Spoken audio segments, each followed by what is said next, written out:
Yeah, going back to Yamcha was pathetic even in Dragon Ball, but he had more exciting battles in Dragon Ball than he did in Dragon Ball Z. My God, Yamcha. Pretty much after his fight with Shin, who was Kami in disguise, after his fight with Shin, oh my God, it was just pathetic for Yamcha. Then we get to the Saiyan saga. He gets killed by a Cyberman, and that's not even the most pathetic death. The most pathetic death are Tien and Chaozu's. He gets killed by a Cyberman. Then when he comes back to Earth, somehow Dr. Gero is able to Dr. Gero, a guy who's never trained a day in his life, but by making himself into a cyborg, that automatically makes himself stronger than Yamcha, a guy who's trained with God, a guy who's trained with two gods, that's Kami and King Kai. King Kai, he gets nearly killed by an old man. And of course he gets the crap beat out of him by the Cell Juniors, and like I said, it's pretty much useless for the rest of the series. Later gets killed by Boo. It's pretty much useless for the rest of the series. Chaozu, this is even worse than Tien, Yamcha, and Yajirobe, and even Roshi. Chaozu on the other hand, first of all, Chaozu, there's no development on him. There's no reason why he even looks the way he does. When we get to the in the fight with Nappa, his death is pathetic. He's sacrificed. He blows himself up for nothing. Doesn't even do a scratch. Then it is useless for the rest of the series. That barely even seen for the rest of the series. Chaozu, the most neglected Z fighter. So yeah, Dragon Ball Evolution, while getting rid of most of these characters, made better use of them. The Dragon Ball, while they had access to all these characters, just did nothing. It was pretty much dick riding Goku. It was pretty much dick riding Goku, and worst of all, later Vegeta, man. But I'm gonna get to that in Dragon Ball Z. So, like I said, that's why Dragon Ball Evolution was better than Dragon Ball. Now we get to some Dragon Ball Z. Of course, it's probably unfair to do this because Dragon Ball Evolution never had the sequel. And Dragon Ball Evolution, while I often do like to call it a Dragon Ball Z film, it's not Dragon Ball Z. We have actually not seen a Dragon Ball Z live action film yet. We have not seen one yet. It's Dragon Ball. As much as I like to act like Dragon Ball Evolution is so superior, has nothing to do with the original Dragon Ball, I do see a lot of Dragon Ball in Dragon Ball Evolution. There are only 3 things in Dragon Ball Evolution that are from Dragon Ball Z. That was Goku's last gi that he had when he had his sparring match with Chi-Chi as Vegito.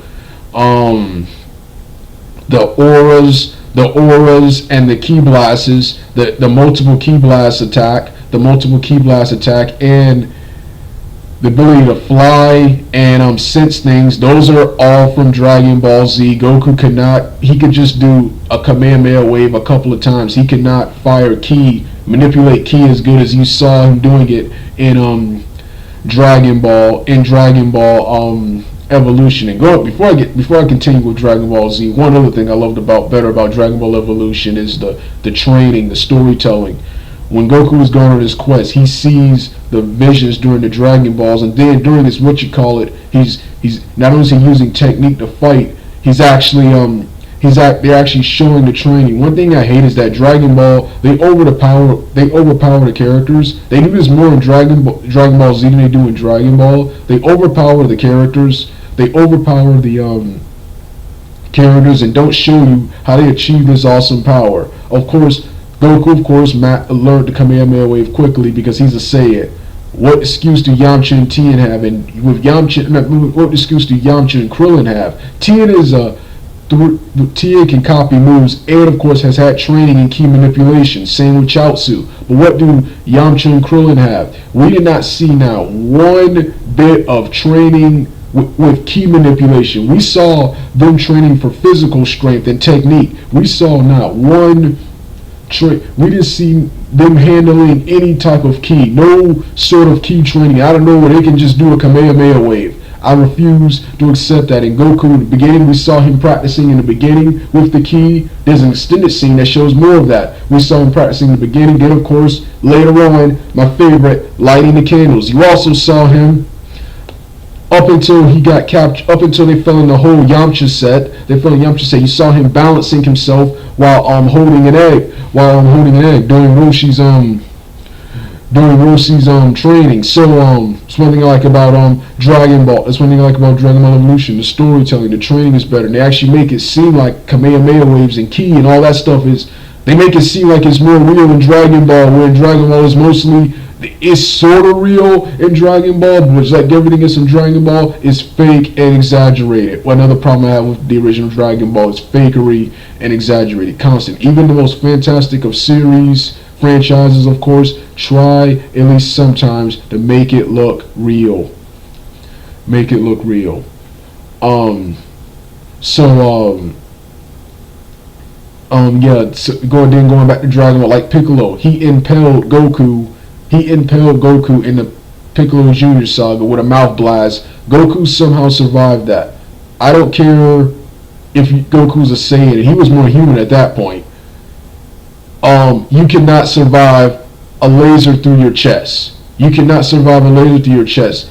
That is blood loss. So if the laser doesn't kill you, the loss of blood will. That's the same earlier when Goku got shot with a bullet. No blood, and he survived it. When he should have perished. Not only was he more human at that point, it's not even the gun that kills you. It's the blood loss. So constant fakery, man. You have characters getting holes in their chests and constantly getting up. Same with Yamcha later in Dragon Ball Z with Android 20 with Dr. Gero, with Dr. Gero and what's his name, and Frieza getting cut up, like with Frieza getting cut by his own, like he was cut in half. How is he still alive? How was he able to survive as long as he did? He should have died before being formatted into a cyborg. He had lost so much blood. Like I said, constant fakery, man. Constant fakery. Dragon Ball, of course, they kind of have a little bit. They can't show a lot of blood and gore because it was PG and they wanted kids here. What excuse does Dragon Ball Z have for fake scenes like that? There's various stuff like that. Like, how does King Kai's planet, tiny planet, have twice the gravity of Earth? Have twice as times the gravity of Earth. Like I said, just dumb crap. And then, of course, more terrible storytelling. How does Raditz not recognize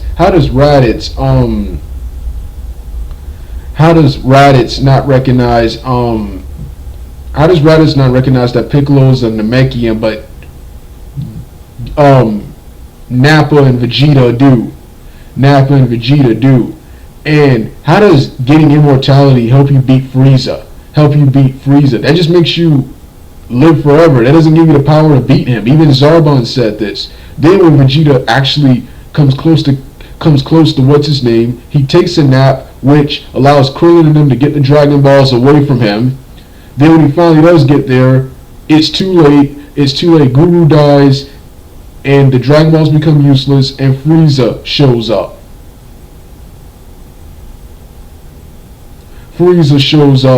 And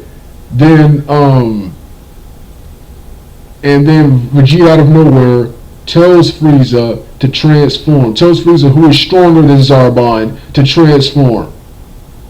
And we're supposed to care about that, man. But I'm gonna talk more about that in the Dragon Ball Z rant. But like I said, so yeah, storytelling.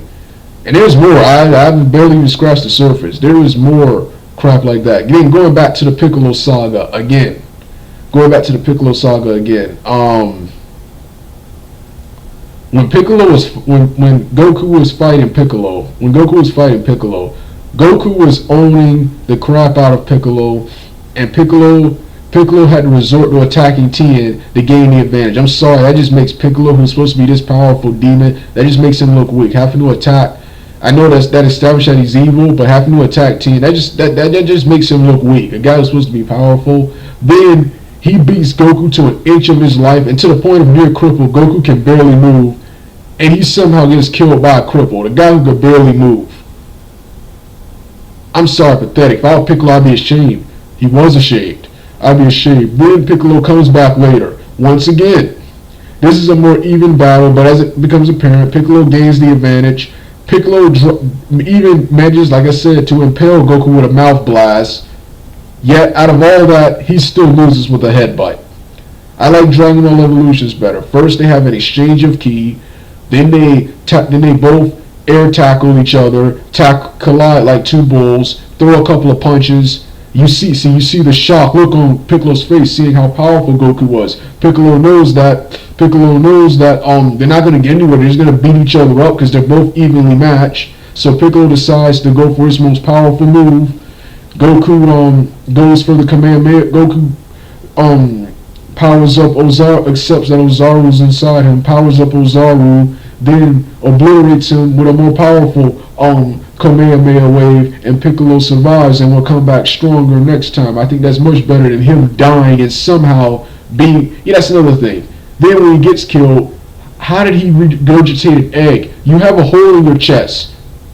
Your cellular system is destroyed. How can you produce an egg?